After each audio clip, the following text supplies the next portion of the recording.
And the head of the World Health Organization says the heat is having a negative effect on people's health. That's particularly true for those working under sweltering conditions in Europe and beyond. One recent study highlighted the effect on World Cup workers. Now, it found that workers in hot, humid locations like Houston, Miami, and Monterey frequently encounter heat levels that exceed safety limits. The study recommends that FIFA and host cities adopt measures such as flexible scheduling, hydration and cooling access, and protocols for workers to adapt to the high heat.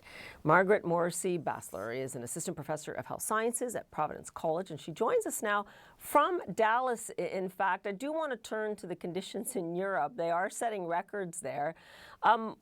What does adaptation to this warming planet look like in terms of people keeping safe, especially in vulnerable communities? And I know, given the studies that you've conducted, there are ways to mitigate for the worst effects. Yeah, I think having adaptations in this really hot environment is very difficult.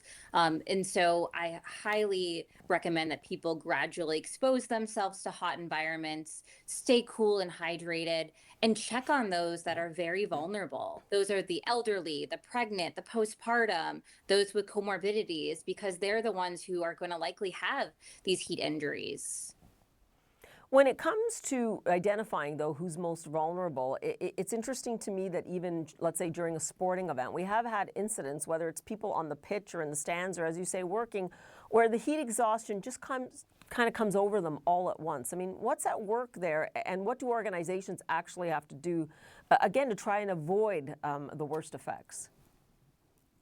Yeah, so a majority of these problems are occurring because your core temperature gets really high. And so if you're not doing any of these mitigation strategies and your core temperature continues to rise, that's when you get these signs and symptoms like fatigue, dehydration, cognitive impairments. I think that people think that heat is only heat illness, but really it's so many different things. It's cardiac events. It can lead to kidney injury. And so it has so much more impact than most people recognize.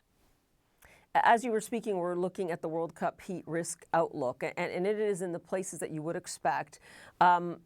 We have heard, of course, about the hydration breaks, but some people say it's just for commercials. But though some of the venues, let's say they are indoor venues, but what do you think should happen going forward in terms of awareness of the dangers of the heat? And I know you have things that you believe organizations like FIFA should do specifically.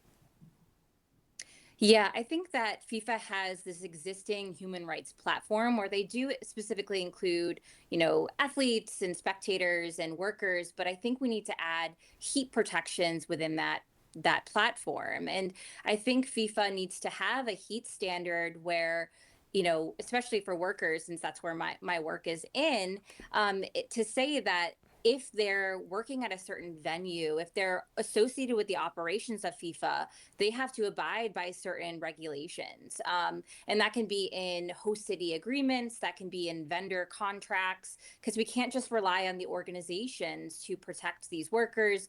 And the same applies for athletes and spectators as well. So given the heat records that we're seeing, right across the globe, I mean, if the World Cup were happening in Europe, for instance, right now, you believe that that's why it's crucial that an organization like FIFA have these agreements in place, these safeguards?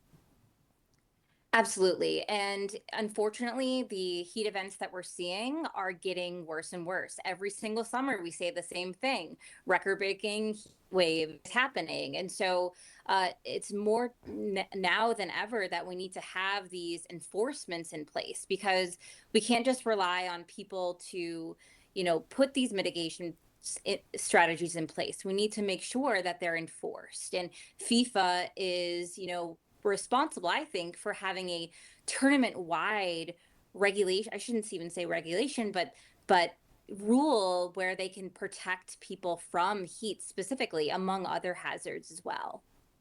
Yeah, and it is crucial because, as I say, so many people just don't really understand that they're hitting their limit on the heat before they obviously run into trouble. We'll have to leave it there. Margaret Morrissey-Basler, thanks so much for joining us. Appreciate it. Yeah, thank you.